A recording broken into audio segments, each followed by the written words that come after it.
Om Swastiastu, tabe selamat lingun latai, salam sujud karena melempang. Perkenalkan, nama saya Andri Tio, NIM 2100036, kelas B, Prodi Pendidikan Agama Hindu, semester 3. Di sini saya membuat video untuk memenuhi tugas mata kuliah penaturan yang diampu oleh Bu Dr. Nali Eka, SAG, MSI. Baiklah, di sini saya akan menjelaskan sejarah dan perkembangan Keharingan serta integrasi Keharingan dan Hindu. Keharingan merupakan kepercayaan asli suku Dayak atau biasa disebut dengan agama Helu, agama Tatuhiang, atau biasa disebut Keharingan. Keharingan ini berasal dari kata haring yang artinya hidup. Jadi Keharingan merupakan pengertian tentang kehidupan. Perjalanan panjang identitas sistem religi Dayak. Agama Keharingan ini sering disebut juga agama Helu, agama Tatuhiang, agama orang gunung, agama orang Luangan, Manyan, dan lain sebagainya, sesuai dengan suku di mana Dayak itu berkembang. Keharingan atau SKDI 1950 di Desa Tangkahen diprakarsai oleh Basir Itar Ilas dan Sahari Andung, Ungget DJ Unas, dan lain-lain. Hindu Keharingan ini berintegrasi dengan agama Hindu pada tahun 1980. Hindu Keharingan merupakan agama Hindu yang dianut oleh penganut yang berasal dari etnis Dayak Kalimantan Tengah yang awalnya disebut dengan Keharingan. Namun sejak adanya integrasi kepercayaan Keharingan dengan agama Hindu pada tahun 1980, lebih sering disebut dengan Hindu Keharingan sebagai identitas jati diri penganutnya. Nah, di sistem religi Dayak Ngaju Keharingan terdapat yang pertama yaitu globalisasi, masuknya agama-agama dunia ke tanah Dayak, modernisasi. Witsi dan Mahin tahun 2009 meramalkan bahwa sistem religi masyarakat Dayak akan punah ditinggalkan para pewarisnya.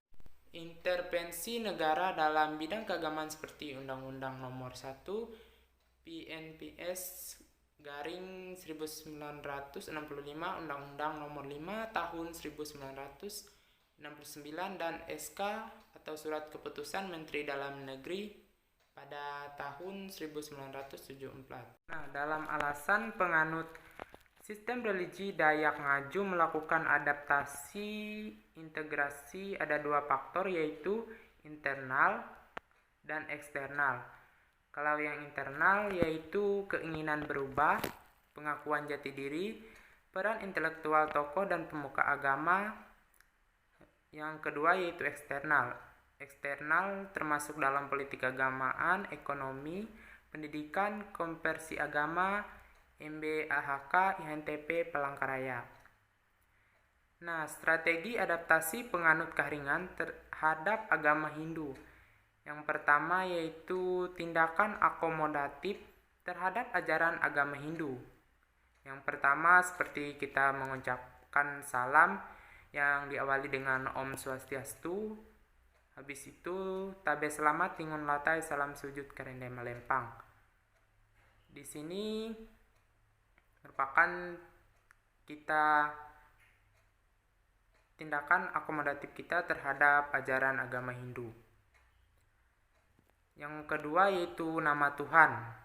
Pendidikan agama Hindu, busana, simbol-simbol Hindu, yoga, puja Trisandia, dan persembahyangan ke pura dan hari raya lainnya.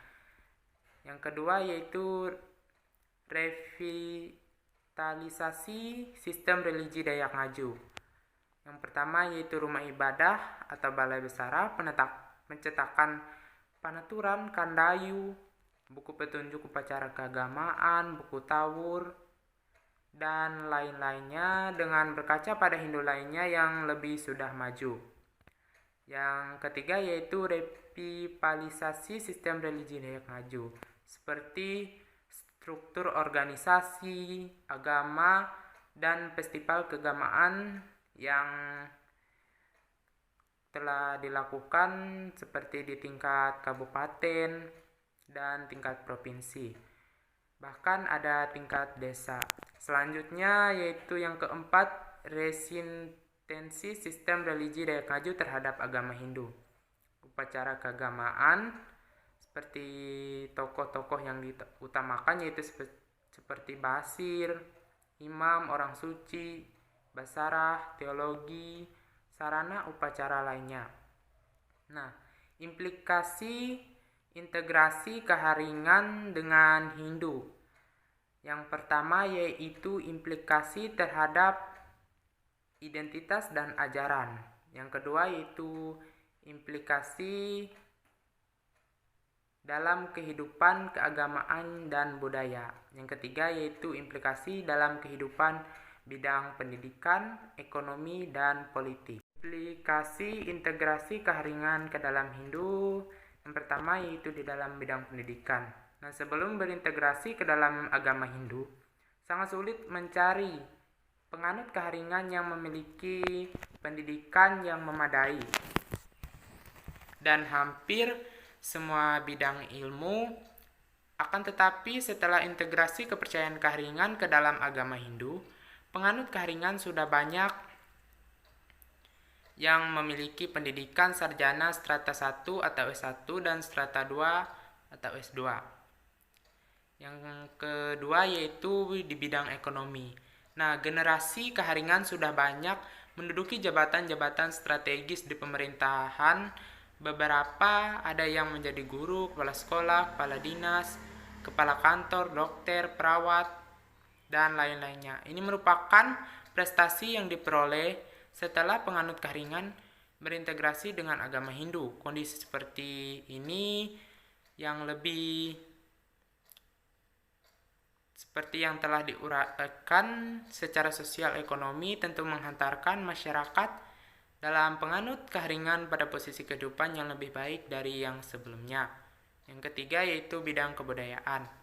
Integrasi keharingan dalam agama Hindu di Pulau Kalimantan, khususnya Kalimantan Tengah, mempunyai fungsi dan tujuan untuk meningkatkan perkembangan serta kebudayaan penganut keharingan. Nah, sebagai jalan pembuka untuk meningkatkan peradaban masyarakat di Dayak, penganut keharingan yang selama ini termarginalkan oleh penguasa mayoritas yang melakukan politik hegemoni terhadap kaum minoritas penganut kepercayaan keharingan. Organisasi dalam agama Hindu keharingan yaitu yang pertama PHDI, WHDI, KMHDI, Prada, Prajaniti, ICI, sampai Majelis Agama Hindu Keharingan tingkat pusat, Palangkaraya, tingkat kabupaten, bahkan sampai tingkat desa. Persatuan Wanita Hindu Keharingan, PMHK.